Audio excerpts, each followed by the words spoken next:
خواتین و حضرات، منیر صاحب کا دعوت نامہ راولپنڈی کے بجائے ٹورانٹو سے آیا۔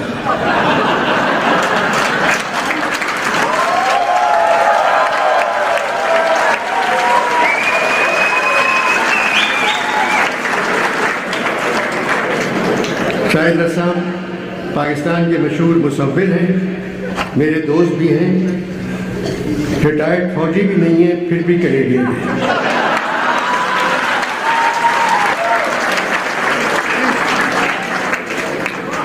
کہنے لگے منیر نے آپ کو ٹورنٹو آنے کی دعوت دی۔ میں نے کہا منیر صاحب مجھ کو ٹورنٹو جانے کی دعوت تو دے سکتے ہیں۔ بولے یہ بدر منیر ہے۔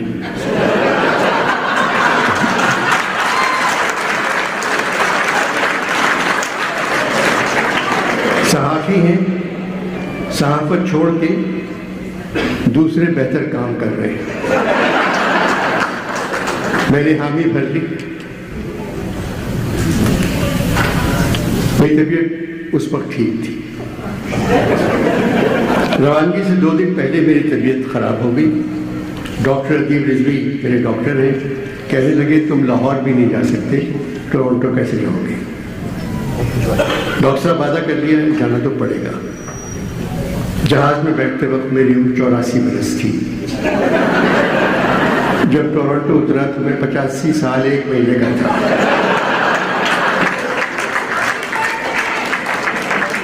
بدر صاحب اچھے انسان ہیں، انہوں نے میرے بیٹے بلال کی طرح میرا خیال کیا۔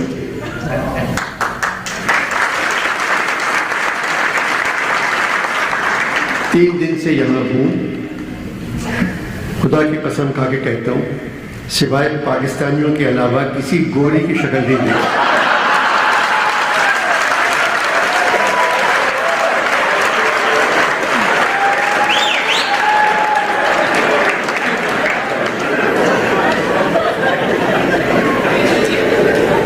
پاکستان میں بہت دنوں سے میں خاموش تھا خدا کی طرح، مگر آج مجھے کچھ بولنا ہے۔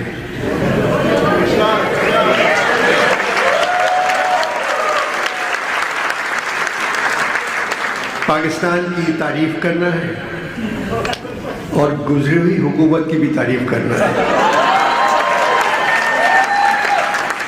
کیونکہ موجودہ حکومت کے بارے میں آپ لوگ سب کچھ جانتے ہیں۔ مجھے پاکستان سے محبت ہے۔ میرے وطن میری ہر ایک دعا ہے تیرے لیے، میرے خدا سے میری التجا ہے تیرے لیے، تجھے وہ غم نہ ملے جو میرے نصیب میں ہے۔ پچھلے دنوں میرے اوپر تراسی پابندیاں ہیں۔ منیر نیازی صاحب کی سالگرہ تھی، تو لاہور میں کالج کے پرنسپل نے مجھے کہا کہ آپ فراز پہ بول چکے ہیں، فیض پہ بولتے ہیں، اقبال پہ، غالب پہ، میر پہ، منیر آپ کے دوست تھے تو آپ آئے اور 40 منٹ منیر نیازی پہ بات کر لیں۔ میں چلا گیا، میں نے کہا سر 40 منٹ منیر نیازی پر میں بات نہیں کر سکتا، 20 منٹ منیر پہ کروں گا، 20 منٹ نیازی پہ کروں گا۔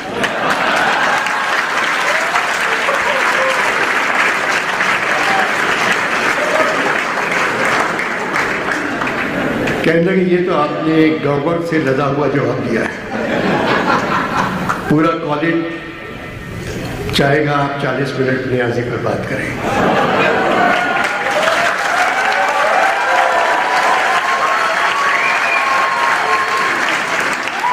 کالج سرکاری ہے، میں مشکل میں آ جاؤں گا۔ آپ نہ منیر پر بات کریں نہ نیازی پر، آپ اقبال پہ بات کریں۔ پرسوں اقبال کی برسی ہے اور بیچ میں اشعار آپ منیر کے سناتے تھے۔ میں نے کہا آپ سنیں گے؟ میں کیا اشعار سناؤں گا؟ بولے جی فرمائیے۔ دور انصاف آ رہا ہے منیر، ظلم دائم سدا نہیں رہتا۔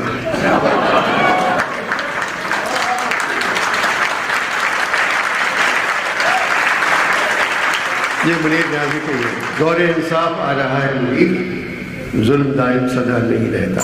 انور صاحب تشریح شعر نکال دیں۔ میں نے کہا ٹھیک ہے۔ کتنے ہی یار ہیں پھر بھی منیر اس آبادی میں اکیلا ہے،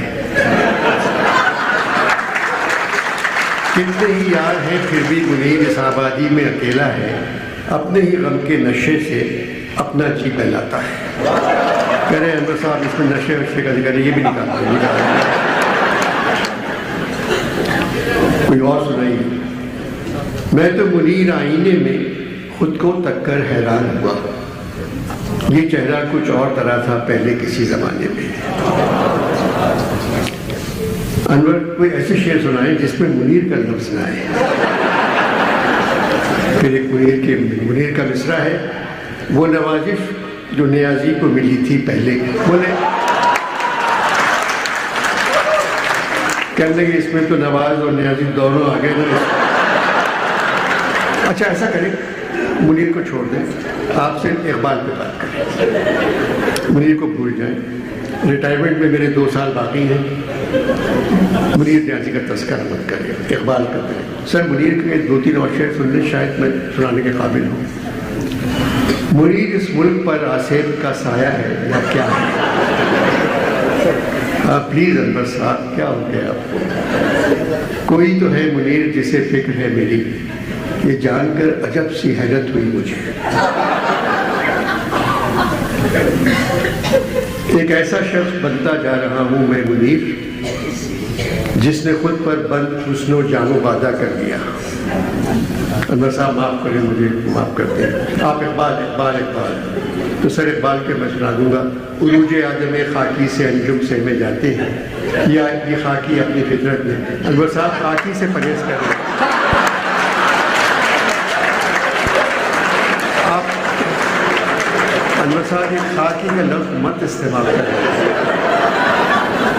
سر، یہاں خاکی کا مطلب رنگ نہیں ہے، یہ آپ رنگ سمجھ رہے ہیں، یہ رنگ نہیں ہے۔ عروج آدم خاکی سے انجم سے میں جاتے ہیں، یا یہ خاکی اپنی فطرت میں۔ سر آپ کراچی چلے جائیں، انشاءاللہ جب حالات بہتر ہوں گے تو ہم آپ کو دوبارہ بلائیں گے۔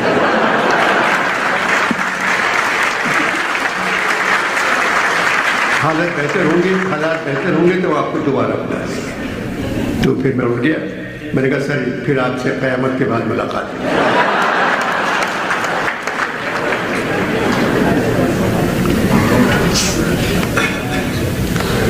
ضیاء الحق صاحب کا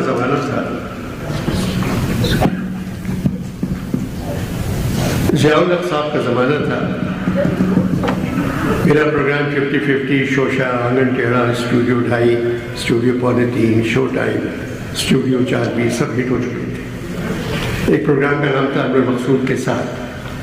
اس پروگرام میں ایک مشاعرہ بھی تھا، پشاور سے ایک پٹھان شاعر آتا ہے۔ یہ مشاعرہ ایک ڈرامے کی طرح تھا، سارا اسکرپٹ میرا تھا۔ بعد میں پٹھان شاعر کی غزل میں نے روز ٹاک کے مشاعرے میں بھی آپ لوگوں کو سنوائی تھی۔ جب میں کہتا ہوں مالاکنڈ سے آئے ہوئے شاعر کو میں زحمت دے رہا ہوں، وہ شروع کرتے ہیں، وہ غزل کا عنوان ہے پابندی کے بعد۔ میں نے کہا غزل کا عنوان نہیں ہوتا، غزل غزل ہوتی ہے۔ اور ملک میں ہمارے اب لوگ سارے پیتے، پروڈیوسر بھاگ کے آتا ہے، کہنے ضیاء الحق صاحب کا زمانہ ہے، شراب پہ پابندی ہے، پی ٹی وی پہ پیتے کا لفظ نہیں آ سکتا۔ آپ یہ نہیں جانتے کہ ملک میں اسلام آ گیا، اور یہ تو کب جائے گا؟ میں نے کہا یہ ایسی بات مت کریں، آپ زبان پہ قابو رکھیں، یہ نیشنل ٹیلی ویژن ہے۔ شراب پہ پابندی ہے، کہ تو کیا پابندی ہے؟ پشاور سے ایک لانس نائک سے 2 بوتلیں خرید کے لایا ہوں۔ میں کھڑا ہو جاتا ہوں، خان صاحب فضول باتیں مت کریں، پی ٹی وی میں پینے کی اجازت نہیں ہے، پیتے کی اجازت نہیں ہے، سرکاری چینل ہے، یہ غزل آپ نہیں سنا سکتے، آپ تشریف لے جائیں۔ اور ہمارا تشریف جب آ گیا تو جا نہیں سکتا، ہم غزل کو چینج کر کے پڑھے گا، تم ریکارڈنگ کرو۔ چلیے ریکارڈنگ شروع کریں جی۔ مالاکنڈ سے آئے ہوئے شاعر، ملک میں ہمارے اب لوگ سارے پپیتے ہیں. ٹھیک ہے؟ میں نے کہا ملک میں ہمارے اب لوگ سارے پپیتے ہیں. ہوش میں نہ آ جائیں ڈر کے مارے پپیتے ہیں. چھاؤنی میں چھاؤں میں شہر میں اور گاؤں میں چھپ کے میز کے نیچے سب بیچارے پپیتے ہیں.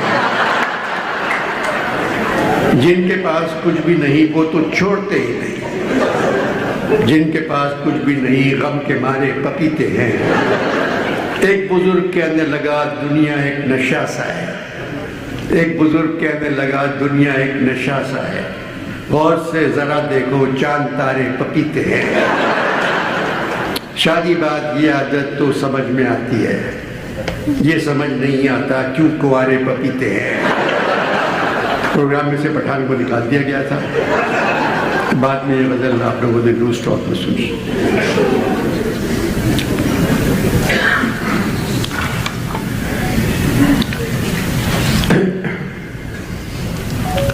حضرت علی نے کہا تھا کوئی ایسی چیز لکھو جو پڑھنے کے قابل ہو، یا پھر ایسا کام کرو جو لکھنے کے قابل ہو. مجھ سے آج کل نہ ایسا لکھا جا رہا ہے جو پڑھنے کے قابل ہو، اور نہ ایسا کام کرنے کو جی چاہ رہا ہے جو لکھنے کے قابل ہو. میر تقی میر نے لکھا تھا کیا شوق کی باتوں کی تحریر ہوئی مشکل، تھے جمع قلم کاغذ پر کچھ نہ لکھا جاتا. ملک کے حالات دیکھ کر ایسا لگتا ہے خدا کے بجائے ہر طرف شیطان موجود ہے. ARY کے لیے ایک پروگرام ریکارڈ کیا تھا، مگر وہ بقول حاجی اقبال صاحب ARY کے سربراہ ہیں، انور بھائی وہ پروگرام نہ دیکھنے کے قابل ہے نہ دکھانے کے قابل ہے. اگر کسی نے دیکھ لیا تو پہلے آپ بند بعد میں چینل. ٹاک شو تھا. ٹاک شو میں میرے مہمان تھے ایک کرنل، ایک IG، ایک سرکاری افسر. ان تینوں کو معلوم نہیں تھا کہ میرا چوتھا مہمان شیطان ہے. یہ سارے ایکٹر تھے مشہور. خواتین حضرات میرے آخری مہمان ہیں، نکالے ہوئے ہیں. جب شیطان کی انٹری ہے، کوئی کام نہیں کرتے، سارا دن گھر پہ لیٹے رہتے ہیں، مگر ہیں قابل. شیطان آتے ہیں کالی شلوار کالی قمیض اور جیکٹ پہنے ہوئے. کیا کرتے ہیں آپ؟ انور صاحب پاکستان آ کر میں آؤٹ آف جاب ہو گیا.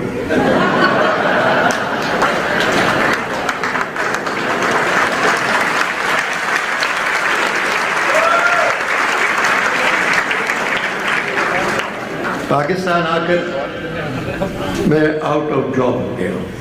میرا کام اب آپ کے تینوں مہمان کر رہے ہیں، IG صاحب، کرنل صاحب اور سرکاری افسر. کرنل کہتے میں آپ کا کام کر رہا ہوں. سرکاری افسر کہتے میں آپ کا کام، تو 22 گریڈ کا آدمی ہوں. IG کہتے کہ آپ کیا کام کرتے ہیں؟ نہ پوچھے تو بہتر ہوگا میں کون ہوں. کرنل کھڑے ہو جاتے ہیں اور زور سے کہتے لا حول ولا قوت. کرنل لا حول ولا قوت. ایک دم کرنل IG اور سرکاری افسر غائب ہو جاتے ہیں.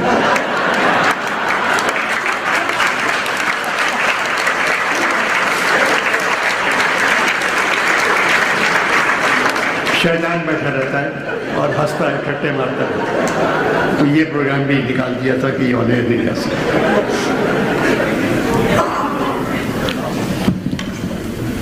ابھی خبر آئی ہے، اللہ کرے غلط ہو، IMF سے ڈیل ہو گئی ہے.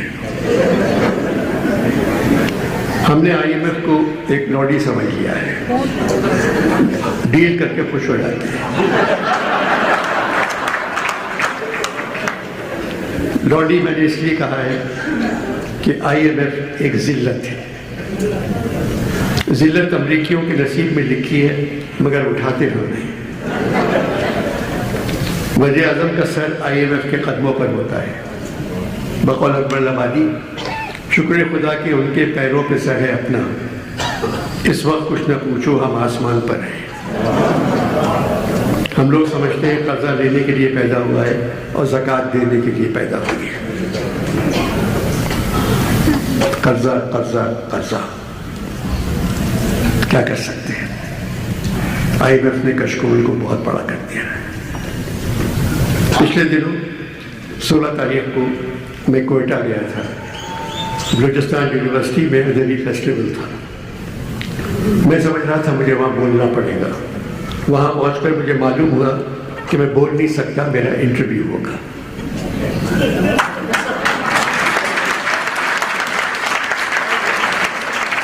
ہال میں 3000 نوجوان لڑکے لڑکیاں موجود تھے. 7-8 ہزار ہال کے باہر تھے. وہاں اسکرین لگی ہوئی تھی. میں اسٹیج پر آیا تو پورا ہال چیخ چیخ کر کہنے لگا, انور صاحب قیدی نمبر 804, قیدی نمبر 804, قیدی نمبر 804. سامنے کی صفوں میں بیٹھے ہوئے سرکاری افسر اور کچھ فوجی افسران خاموش بیٹھے ہوئے تھے. انہوں نے پیچھے مڑ کے بھی نہیں دیکھا. قیدی نمبر 804 چیخے جا رہے تھے. میں نے کہا میری بات سنو, کیا تم قیدی نمبر 805 دیکھنا چاہ رہے ہو؟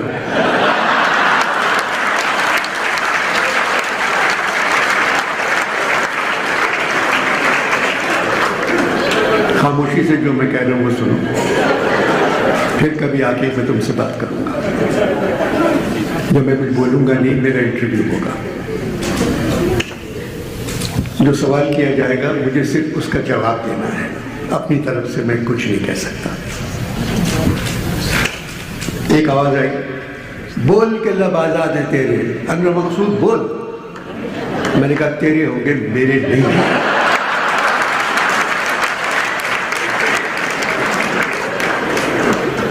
انٹرویو شروع ہوا. انور صاحب آپ سندھ سے بلوچستان آئے ہیں, کیا کہیں گے؟ بیٹا جی ایم سید جب پہلی مرتبہ پاکستان کے قیام کے بعد بلوچستان گئے تو جلسے سے خطاب کرتے ہوئے انہوں نے کہا, میں ایک بار پھر سسی کا پیام لے کر آیا ہوں, اس دفعہ انکار مت کرنا. سسی پنو کی کہانی ہے. پنو بلوچی سردار تھا. سسی سندھ کی ایک دھوبی کی بیٹی تھی. بلوچی نہیں مانی, سسی اور پنو دونوں مر گئے. میں نے کہا میں آج پھر سسی کا پیام لے کر آیا ہوں. دوسرا سوال, آپ ہمیشہ کالے کپڑے کیوں پہنتے ہیں؟ میں نے کہا بیٹا میں 14 اگست 1947 سے روزانہ یوم سیاہ منا رہا ہوں.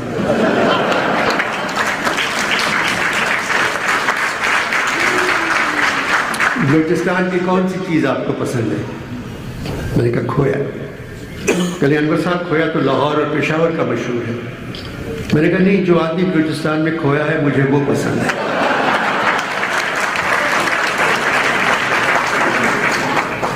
پورا ہال کھڑا ہو گیا اور میرے لیے نعرے مارنے لگے.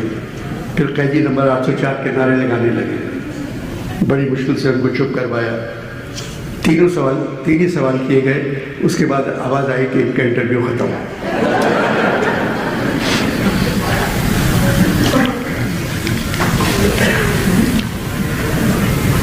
پاکستان میں ARY میں نے لانچ کیا تھا. 18 برس سے ARY کے بورڈ پہ ڈائریکٹر ہوں. مجھے اختر کے جانے کے بعد 12 برس ہوئے میں نے کچھ نہیں دیکھا, کیونکہ موئن کی کرسی پہ کوئی بیٹھ نہیں سکا.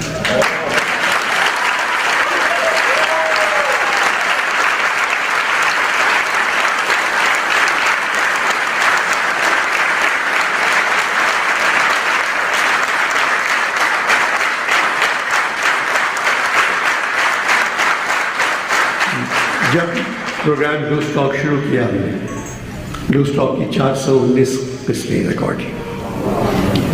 شیر صاحب جو تھے مقدر کا سیٹ لگاتے ہیں, بڑا جیسے انڈین سیٹ لگتے ہیں. میں نے کہا جہاں اسکرپٹ ہوتا ہے وہاں سیٹ کی ضرورت نہیں ہوتی. ہمیں ایک گول میز چاہیے, 2 کرسیاں چاہیے اور پیچھے بلو اسٹاک لکھا ہو. موئن سے میں نے کہا موئن یہاں لکھا ہوا ہے یہاں موئن کھانسے گا, تو وہیں تمہیں کھانسنا ہے. بیچ میں کھانسو گے تو پوری ریکارڈنگ دوبارہ آئے گی. یہاں تمہیں چھینک آئے گی، یہاں تم ایلک اتار کے مجھے مارو گے، یہاں تم اپنا جوتا بھی اس پہ رکھو گے، یہاں تم اپنا گریبان پھاڑ کے میرے پاس آؤ گے۔ میں نے کہا یہ سب لکھا ہوا ہے، اور یہ کیمرے والوں کے پاس بھی اسکرپٹ ہے، تو وہ اوپر کیمرہ آ جائے گا کہ تم اب گریبان پھاڑ رہے ہو اپنا، تو جو لکھا ہوا ہے وہی کرنا۔ اور معین نے وہی کیا، سوائے معین کے اور یہ کر نہیں سکتا تھا وہ۔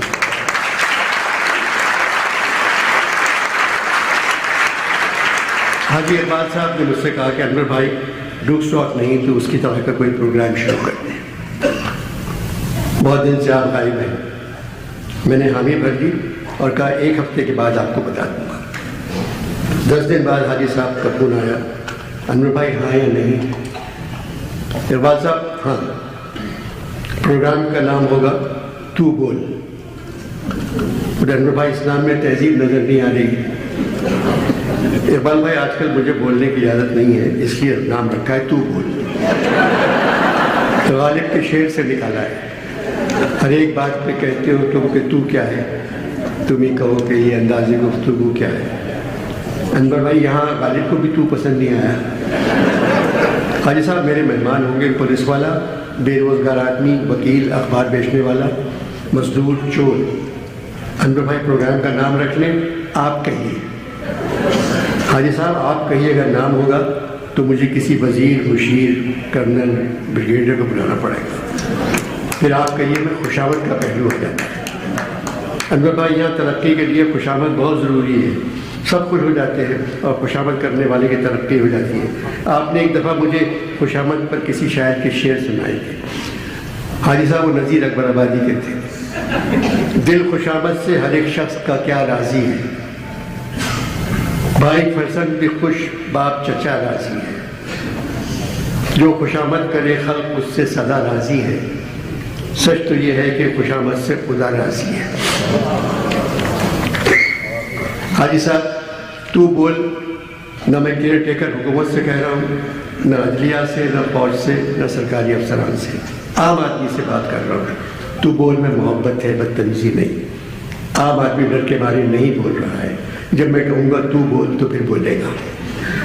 حاجی صاحب یہ پروگرام اسٹوڈیو میں ریکارڈ نہیں ہوگا، کسی باغ میں، پولیس اسٹیشن کے سامنے، ہائی کورٹ کی بلڈنگ کے سامنے، فٹ پاتھ پر، عسکری اپارٹمنٹ کے سامنے۔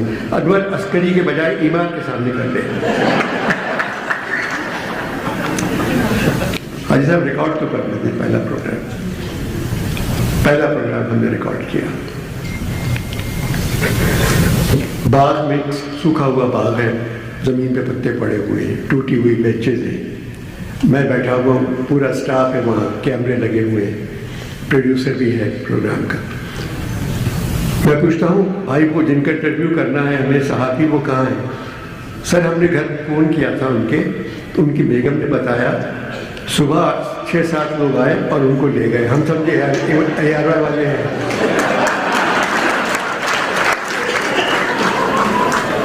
کیا کریں اب، پیک اپ کر دیں کیا؟ میں نے کہا معلوم تو کریں، تو ان کی بیگم سے بات کی میں نے، تو انہوں نے کہا ہم تو سمجھ رہے تھے کہ ARY والے ہیں، صبح سے ریکارڈنگ ہے، اب پتہ نہیں کہاں ہیں وہ۔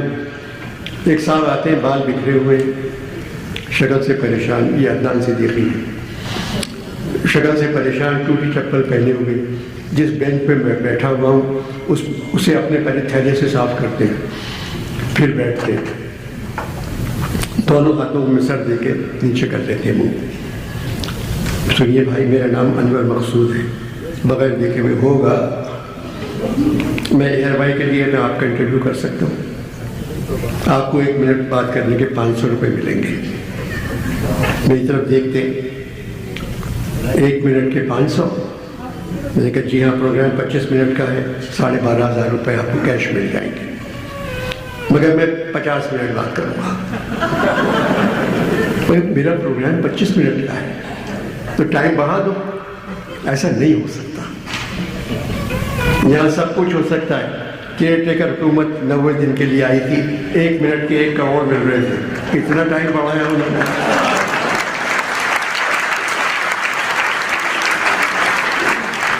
چلیں آپ کو 50,000 مل جائیں گے، ریکارڈنگ شروع کرتے ہیں جی، کیوں بنائیں، لائٹس آن، سب چیزیں ٹھیک ہیں، اسٹاف کیمرے کے پیچھے چلا جاتا ہے۔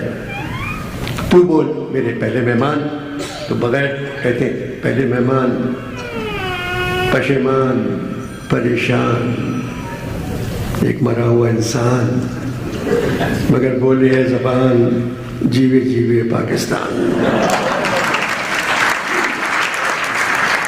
پھر آپ زندہ کیوں؟ انور صاحب مجبوری ہے، مجبوری کیسی مجبوری؟ آپ کو شاید معلوم نہیں، ہم زندہ قوم ہیں۔ شاعر جھوٹ لکھ کر خود مر گیا، ہم زندہ قوم ہیں۔ ساری تقدیر بدل کر ہی نہیں، آپ کو اپنی تقدیر خود بدلنا ہو۔ صبح تقدیر اچھی، شام میں تقدیر کا بیڑا غرق۔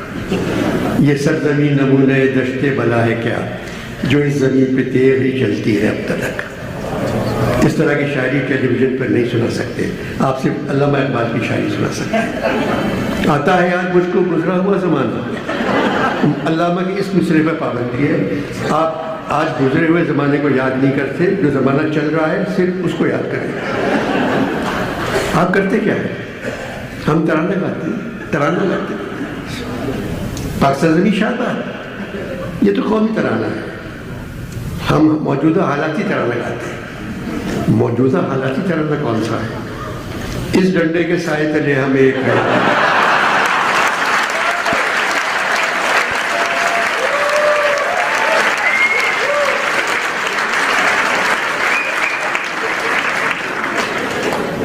اس ڈنڈے کے سائے تلے ہم ایک ہیں، ہم ایک ہیں، اللہ قسم ہم ایک ہیں۔ مہمان عزیز، اس پرچم کے سائے تلے ہم ایک ہیں، ہم ایک ہیں۔ ابے کس پرچم کے سائے تلے؟ مریم کے ابا کے پرچم کے سائے تلے؟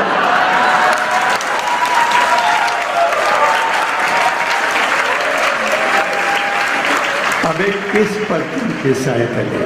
مریم کے ابا کے پرچم کے سائے تلے، بلاول کے ابا کے پرچم کے سائے تلے، قاسم کے ابا کے پرچم کے سائے تلے، مہاجر کے ابا کے پرچم کے سائے تلے، یا مولانا کے ابا کے پرچم کے سائے تلے؟ پاکستانی پرچم کے سائے تلے تو ہم لوگ صرف 14 اگست کے دن ہوتے ہیں۔ سچا پاکستانی ہونے کے ناطے انور صاحب بنگلہ دیش بن جانے کے بعد میں 14 اگست کی چھٹی ہاف ڈے مناتا ہوں۔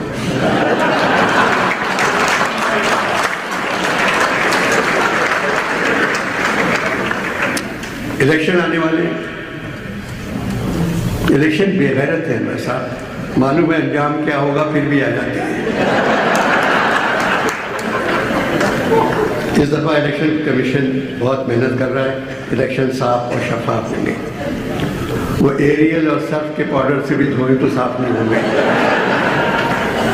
اگر الیکشن ہوئے تو آپ کس جماعت کو ووٹ دیں گے؟ شناختی کارڈ ہی نہیں ہے، پھر ووٹ کس طرح ڈالیں گے؟ ہم ڈاکہ ڈالنے کا سوچ رہے ہیں، آپ ووٹ ڈالنے کی بات،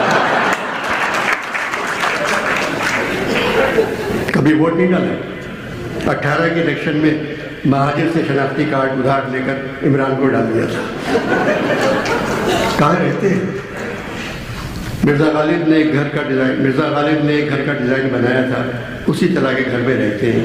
بے در و دیوار سا ایک کوارٹر ہے، اس کی چھت پر رہتا ہوں، دن بھر ادھر ادھر پھرتا ہوں، رات میں کوارٹر کی چھت پہ لیٹ کر آسمان کو دیکھتا رہتا ہوں۔ آسمان میں کیا دیکھتے ہیں آپ انور صاحب؟ 3 اسٹار، 4 اسٹار، 5 اسٹار۔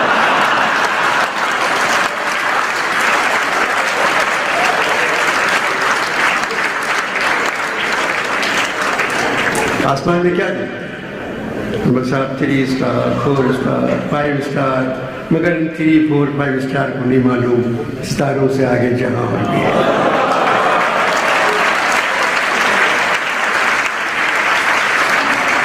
یہ پروگرام ریکارڈ ہو رہا ہے، اس طرح کی گفتگو کی اجازت نہیں ہے۔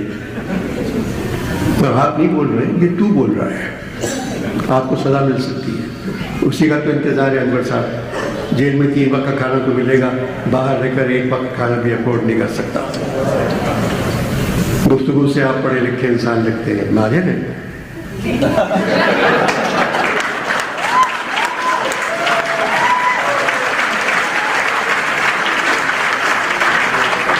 انور صاحب الطاف حسین نے مہاجروں کے لیے کہا تھا، ٹیلی ویژن پر الطاف حسین کا نام منع ہے، آپ نہیں لے سکتے.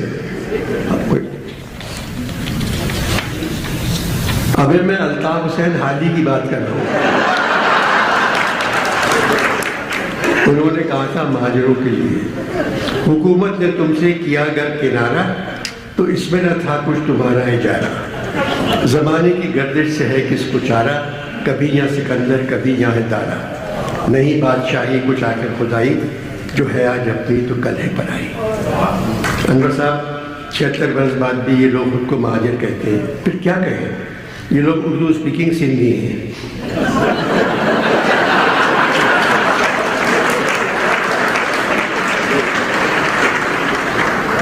بس دعا مانگ، میں آپ سے کہتا ہوں آپ دعا مانگیں ملک کے حالات ٹھیک ہو جائیں.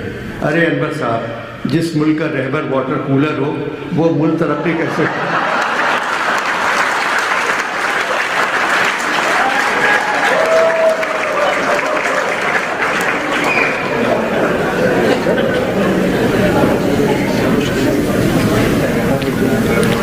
میں جب یہاں پہنچا، بدر صاحب نے انتظام کیا تھا لوگوں سے ملانے کے لیے.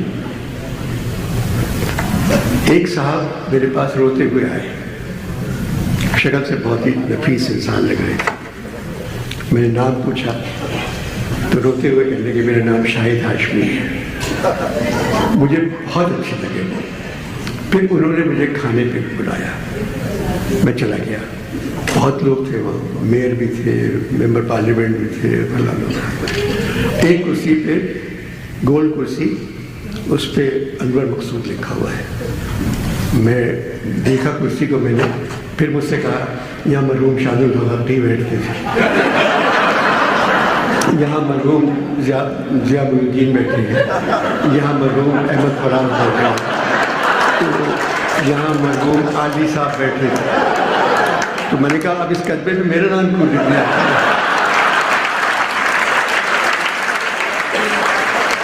تو ان کی بیگم سیما نے ہٹا دیا. اتنے مہمان نواز کپل میں نے بہت دنوں بعد دیکھا.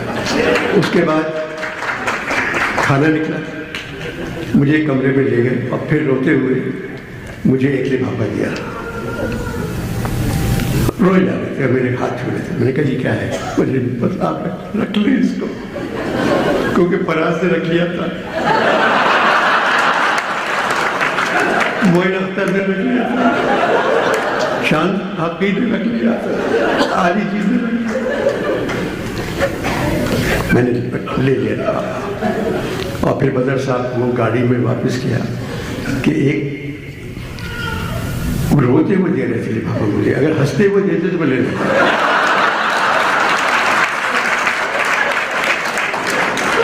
پھر میں نے بدر سے کہا کہ یہ پیسے جو اس میں ہیں وہ شاہد صاحب کے پوتی پوتا کو جنہوں نے بھول دیے تھے ان بچوں کو دے دیا. تو کہہ رہے ہیں یہ تو تاریخ کا پہلا واقعہ ہے، ایسا تو کبھی ہوا ہی نہیں کینیڈا کے اندر. میں نے کہا نہیں اچھا نہیں لگتا، ایک تو آپ کھانے پہ بلائیں.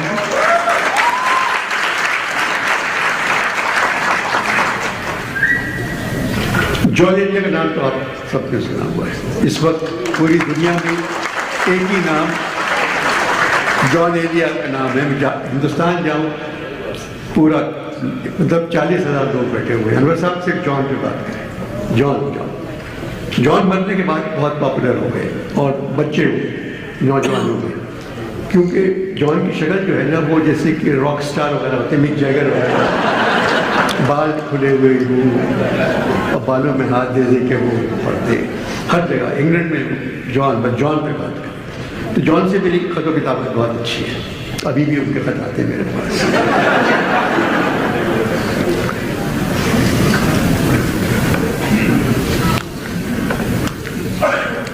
جانی تمہارا خط ملا، پڑھ کر خوشی کہ ملک کے حالات بہت خراب ہیں، یعنی بڑا مزہ ہے. اگر حالات اچھے ہو گئے تو پھر تم کس کام کے؟ نہ کچھ بول سکو گے نہ کچھ لکھ سکو گے. برے حالات دیکھ کر تم لکھتے ہو، برے حالات کی وجہ سے تم بولتے ہو. دعا مانگو حالات برے ہی رہیں تاکہ تم لکھتے رہو اور بولتے رہو. جانی حالات قوم ٹھیک کرتی ہے. ملک کے عوام ایران یا چین سے برآمد نہیں کیے جاتے ہیں. قوم کا حکمران طبقہ آسمان سے نہیں چپک پڑتا. حکومتیں عام طور پہ غیر جذباتی ہوتی ہیں اور عوام بے حد جذباتی. اگر عوام جذباتی نہ ہو تو قوم کی تاریخی، تہذیبی، تمدنی اور تخلیقی اثاثے برباد، تباہ ہو جاتی.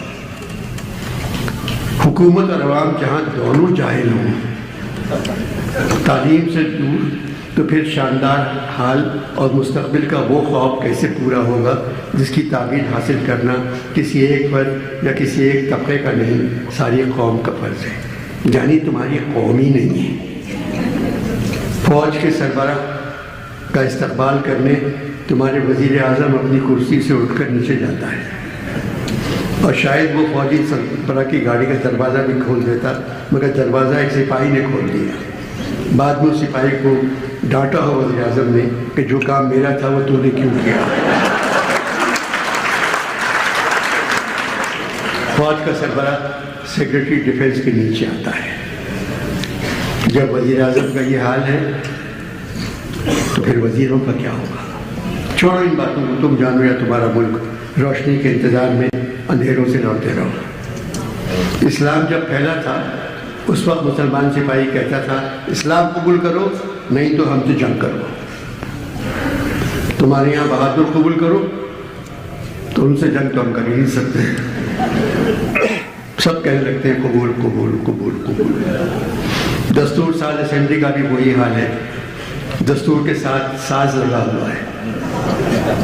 دستور کے ستار سے نوحہ گروں کی فریاد سنائی دے رہی ہے. دستور کی بانسری سے رونے والوں کی آواز سنائی دے رہی ہے.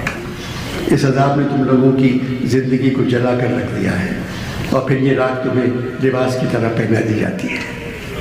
آرزو اور امیدوں کے جو ذخیرے تم لوگوں نے اکٹھا کیے تھے وہ غائب ہو چکے ہیں. جانی کوئی زیادہ ہی بول رہا ہوں. میں فوج کے خلاف نہیں ہوں جانی، مگر فوج کی جمہوریت میں داخل کے خلاف ہوں. خود کو دیکھو، اپنی زندگی تم نے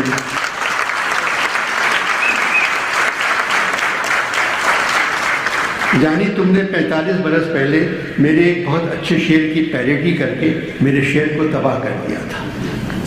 اس وقت بھی فوج کراچی میں گشت کر رہی تھی. معین اختر میرے روپ میں میری طرح پڑھ رہے تھے. جانی میرا شعر تھا، کیا وہ بساط الٹ گئی، ہاں وہ بساط الٹ گئی، کیا وہ جواں گزر گئے، ہاں وہ جواں گزر گئے. معین نے کہا حالات کو دیکھتے ہوئے اب میرا شعر سنیے. کیا وہ ٹرک سڑک ہوئی تمام، ہاں وہ سڑک ہوئی تمام، کیا وہ ٹرک گزر گئے، ہاں وہ ٹرک گزر گئے. مگر جانی شعر نے مجھے پاپولر کر دیا تھا. میں جس گلی میں جاتا بچے میرے پیچھے بھاگتے ہوئے زور زور سے کہتے کیا وہ ٹرک گزر گئے، ہاں وہ ٹرک گزر گئے. کسی دفتر میں جاؤں وہاں بھی سب پوچھتے تھے کیا وہ ٹرک گزر گئے. اسی شعر کو ایک ٹیلی ویژن کے پروگرام میں تم نے پھر بدل کر سنا دیا. قسم لے لو جانی، تمہارا یہ والا شعر مجھے بہت اچھا لگا. تم نے کہا آج جو زندہ ہوتے تو اپنے اس شعر کو یوں پڑھتے، کیا وہ بساط الٹ گئی، ہاں وہ بساط الٹ گئی، کیا وہ جواں پھر آ گئے، ہاں وہ جواں پھر آ گئے.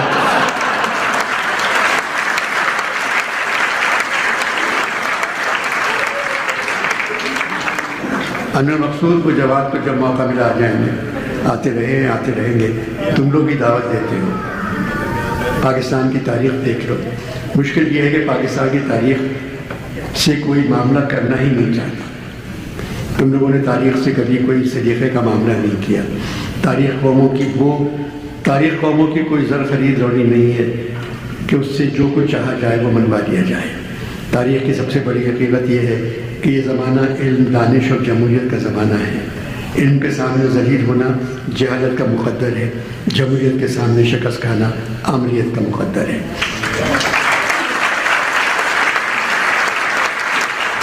مگر تم لوگ ہمیشہ جہالت اور عامریت سے شکست کھاتے رہو گے. جانی کیا میں بہت بول رہا ہوں. اب یہ خط لمبا ہے بہت. جانی میں تمہیں قیامت کی لیٹسٹ نشانیاں بتا رہا ہوں. جب حکومت جاہلوں کے پاس ہو اور پیسہ فقیروں کے پاس ہو تو سمجھ لو قیامت آ گئی.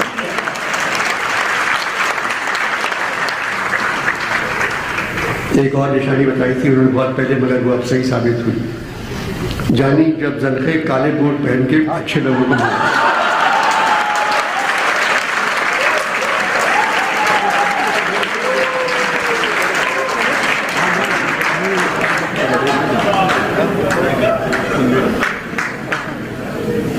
جانی جس طرح یہ مملکت پاکستان وجود میں آئی، اس کی مثال دنیا نہیں پیش کر سکتی. اسے کون عالم وجود میں لایا؟ یہ سب بھلا دیا گیا ہے. اب تمہارے یہاں ہر بات جھٹلائی جانے لگی ہے. اب مستقبل کے لیے محض جھوٹی معلومات مہیا کی جاتی ہیں. شاہراہوں پر بھوکے ننگے ہجوم کے سوا کون ہے جو یہ دعویٰ کر سکے کہ اس پاک سرزمین کو وجود میں لانے والے ہم ہیں؟ کچھ خاص لوگ بھی تھے جو مر گئے. شعور اپنے مرحلوں پر پکار رہا ہے اور دانش راستوں میں آواز دے رہی ہے، پر گزرنے والوں نے تو نہ سننے کی ٹھان لی ہے. اتنے برس گزر گئے، ابھی تک یہ لوگ اپنے پیروں پر نہیں کھڑے ہو سکے. یہ لوگ دل جبے کے ساتھ رینگ رہے ہیں اور رونے جانے کا انتظار کر رہے ہیں. جانی سو رہے ہو یا مجھے سن رہے ہو؟ جانی میں نے دنیا میں 3 بڑی فالس دیکھی ہیں. Fall of the Roman empire, Canada کی نیاگرا فال اور پاکستان کے اقتدار کی فال. پاکستان کے اقتدار کی فال یہ سب سے بڑی ہے. اس نے 24 کروڑ لوگوں کو ڈبو دیا.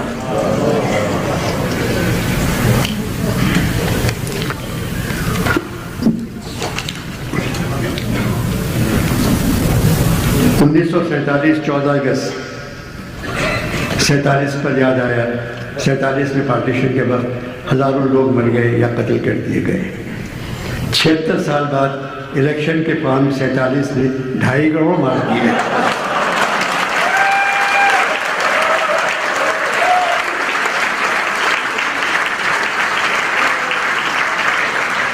کسی نے کچھ نہیں کیا کیونکہ شنوائی کے کان بہرے ہو گئے تھے اور بینائی کی آنکھیں اندھی ہو گئی تھیں. جانی الیکشن کمشنر کے نام پہ غور کیا تم نے؟ ان کے نام پہ غور کرو. سکندر سلطان راجہ. نہ کسی سالے سکندر کا الیکشن سے تعلق، نہ کسی سالے سلطان کا الیکشن تعلق، نہ کسی راجہ کا الیکشن سے تعلق.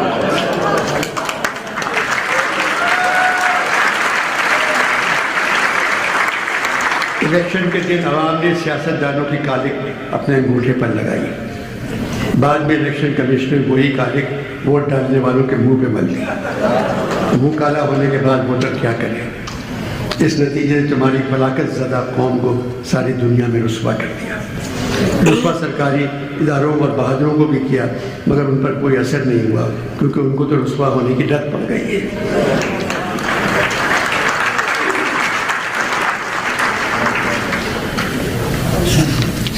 جانی دکھی باتیں بہت ہو گئی. تھوڑے دن پہلے سید محمد جعفری نے مجھے کھانے پہ بلایا. میں چلا گیا، وہاں جالب بھی تھے. تو جعفری نے اپنے 2 شعر پہلے سنا جو مجھے بہت اچھے لگے. پارٹیشن میں ہوئی چیزیں سلیقے سے الاٹ، پارٹیشن میں ہوئی چیزیں سلیقے سے الاٹ، جنس ان کو دی گئی، ہم کو ترازو اور باٹ. ایک اور شعر جو پسند آیا، جو بات فرض تھی اس طرح ٹال دی ہم نے کہ گوشت خود لیا خیرات کھال دی ہم نے. اپنی نظم غریب خانہ سنائی جو گھر ان کو کراچی میں ملا تھا. اس کے بارے میں کہتے ہیں یہ نظم شوکت تھانوی اور جعفری صاحب نے مل کر لکھی ہے. شوکت تھانوی بھی جعفری صاحب کے ساتھ اسی گھر میں رہتے تھے. حضور وہ جو ہمارا غریب خانہ ہے، سمند ناز ہیں ہم اور وہ تازیانہ ہے. وہ گھر تو خیر مگر گھر کا ایک بہانہ ہے، مکانیت کی جو پوچھے تو وہ فسانہ ہے. جو 2.5 کمرے ہیں معشوق کی کمر کی طرح، انہی میں رہتے ہیں ہم زیر اور زبر کی طرح. ہے ایک گوشے میں ایک نل بھی چشم تر کی طرح، اور ایک بیت الخلا راہ پر خطر کی طرح. پلنگ تو ہے مگر اس کو ہم بچھائیں کہاں؟ خدا کے فضل سے ہے میز، خدا کے فضل سے ہے میز بھی لگائیں کہاں؟ ہے کرسیاں مگر اللہ یہ سمائیں کہاں؟ کوئی بتائے یہ سامان پھینکائیں کہاں؟ ہم اپنی میز کے نیچے دراز ہوتے ہیں، جو 3 بچے ہیں الماریوں میں سوتے ہیں. پھر جالب نے سنائی چیزیں اپنی.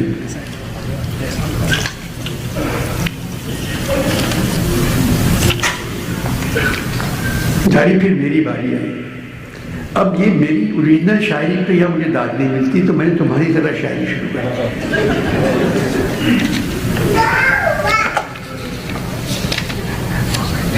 زبان پاک کی گلی کے لیے جامعہ غزل لکھی.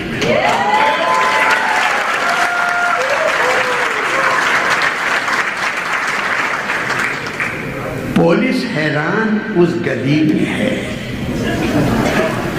پولیس حیران اس گلی میں ہے، ایک گھمسان اس گلی میں ہے. کیا خبر ان محل نشینوں کو، قوم کی آن اس گلی میں ہے.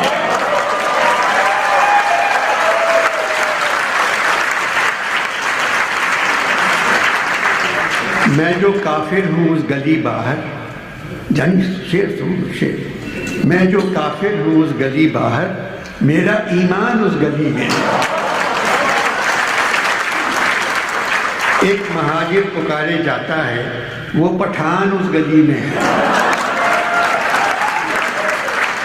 اور ایک بار مجھ کو جانے دو، میرا عمران اس گلی میں.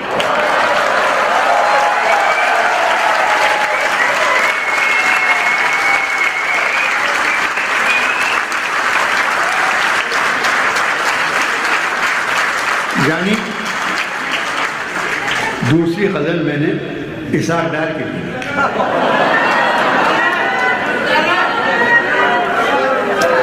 جانی دوسری غزل اسحاق ڈار کے لیے. اگر چاہو نکلنا کچھ نہیں دشوار جا نکلو، جو کچھ عزت ہے باقی چپکے سے اعداد جا نکلو. وزیر اعظم کا ڈپٹی ہونا اس خانہ خرابی میں، لگا خانہ خرابوں کا ایک دربار جا نکلو. یہ سچ ہے چھن گئی تم سے وزارت خزانے کی، خزانہ تو ہے خالی اور وہ تم بیکار جا نکلو. کمر باندھے ہوئے بیٹھی ہوئی ہے ساری کابینہ، تمہارے ساتھ جانے کے لیے تیار جا نکلو. نہ روٹی ہے نہ چاول ہے نہ چینی ہے نہ پانی ہے، جو چاہو گالیاں کھانا سرے بازار جانے کا. یعنی ایک تمہارے لیے ہے بکھرنے کو یہ محفل رنگ و بو، ہم تو جا بھی چکے تو کہاں جائے گا. ہے بکھرنے کو یہ محفل رنگ و بو، ہم تو جا بھی چکے تو کہاں جائے گا.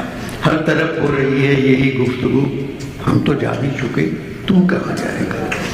کوئی حاصل نہ تھا آرزو کا مگر سانحہ یہ ہے اب آرزو بھی نہیں. وقت کی اس مسافت میں بے آرزو، ہم تو جا بھی چکے تو کہاں جائے گا. ہمیں رسوا کرے دلی و لکھنؤ، اپنی کیا زندگی اپنی کیا آبرو. میر دلی سے نکلے گئے لکھنؤ، ہم تو جا بھی چکے تو کہاں جائے گا. جانی اس طرح کی شاعری کر رہا ہوں تو بڑی ہٹ جا رہی ہے. ابھی تمہاری بہن زہرا نگاہ کی نظم جو تم نے لکھ کے بھیجی ہے، جانی یہ پوری کائنات میں مشہور ہو گئی ہے. یہ زہرا نگاہ کی نظم جو غازہ پہ لکھی ہے انہوں نے، مجھے پتا ہے تمہیں نہ غازی پر بات کرنے کی عزت ہے نہ غازہ پر، مگر یہ زہرا نگاہ کی یہ نظم پڑھ کے میں روتا جا رہا ہوں. 3 دن سے رو رہا ہوں. کیا نظم لکھی ہے انہوں نے؟ کاٹ کی گڑیا بھی زندہ، کاٹ کی گڑیا بھی زندہ، روئی کا ہاتھی پائندہ. کاٹ کی گڑیا بھی زندہ، روئی کا ہاتھی پائندہ، کھیلنے والے سب مردہ. کاٹ کی گڑیا بھی زندہ، روئی کا ہاتھی پائندہ، کھیلنے والے سب مردہ. حال نے سب کچھ چھین لیا، کیا ماضی کیا آئندہ. لبِ اسحاق بھی مہر بلب، لبِ اسحاق بھی مہر بلب، دیوارے گریہ خاموش. لبِ اسحاق بھی مہر بلب، دیوارے گریہ خاموش. قبلہ اول اقصیٰ بھی دور سے دیکھ رہا خاموش. کوہ گرامی سوئے ہوئے بہتا ہوا دریا خاموش. ساری اذانیں بے آواز، دین بھی چپ، دنیا خاموش، آگ اگلتے سانپ ہر جا اور موسیٰ کی عصا خاموش، ٹکڑے ٹکڑے گھر والے، بچا ہوا بچہ خاموش۔ کہنے جانی یہ نظم تو کائنات میں ہٹ ہو گئی پوری۔ پھر آخری ایک شعر تمہاری بہن کہی ہے غزل کا، یہ بھی میں سب کو سنا رہا ہوں۔ سوار تخت رواں کو خبر نہیں ہوتی، سوار تخت رواں کو خبر نہیں ہوتی کہ تخت ہی سے تو تختہ نکلتا رہتا ہے۔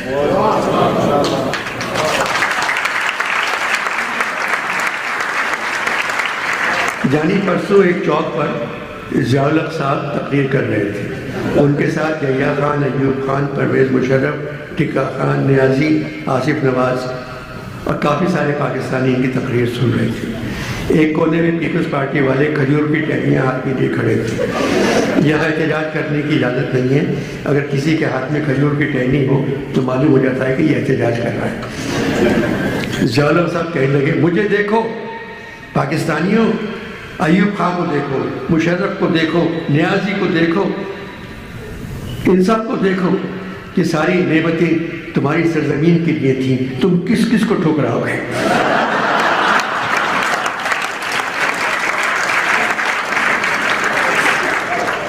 جانی 9 مئی کا واقعہ، عمران کے لوگوں نے شہیدوں کی یادگاروں کو نقصان پہنچایا۔ میرے ذہن میں سورہ آل عمران کے یہ الفاظ گم اٹھے، ہرگز خیال نہ کرو ان کی بابت جو شہید ہوئے اللہ کی راہ میں کہ وہ مر گئے، بلکہ وہ تو زندہ ہیں، اپنے رب کے پاس روزی پاتے ہیں، شادماں ہیں۔ سورہ بقرہ میں ہے جو لوگ جہاد میں مارے جاتے ہیں انہیں مرا ہوا نہ کہا کرو، وہ تو زندہ ہیں، لیکن تم نہیں سمجھتے۔ کیپٹن محمد سرور، میجر طفیل، میجر عزیز بھٹی، میجر محمد اکرم، میجر بشیر شریف، سوار محمد حسین، راشد مناس، لانس نائک محمد محفوظ، یعنی یہ سب زندہ ہیں، ان کو یادگاروں کی ضرورت نہیں ہے۔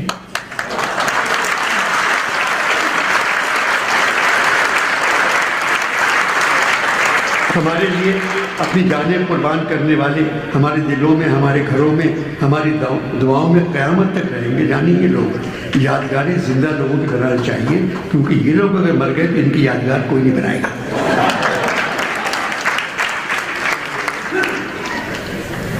رہی یوم سیاہ 9 مئی کی بات، تو جانی 1947 کے بعد ہر دن تم لوگوں کے لیے مے ڈے تھا، ہر دن یوم سیاہ۔ مشرقی پاکستان ہاتھ سے نکل گیا، کیا وہ یوم سیاہ نہیں تھا؟ پشاور کے بچے 300 بچے کمریا کے ایک اسکول میں مر گئے، جانی وہ یوم سیاہ تھا۔ جس دن بھٹو کو پھانسی دی گئی، جانی وہ یوم سیاہ تھا۔ میں تمہیں ناصر کا ایک شعر سناتا ہوں، دن سیاہ، رات سیاہ، ماہ سیاہ، سال سیاہ۔ جانی پاکستانیوں کے لیے لکھا ہے، دن سیاہ، رات سیاہ، ماہ سیاہ، سال سیاہ، دل سیاہ، بخت سیاہ، نام اعمال سیاہ۔ جانی خط بہت لمبا ہو گیا، بس تمہارا جان جانی جانے من۔ Thank you.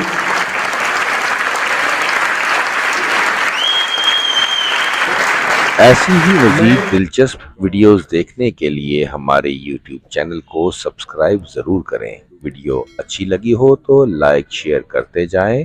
ویڈیو آخر تک دیکھنے کا بہت بہت شکریہ۔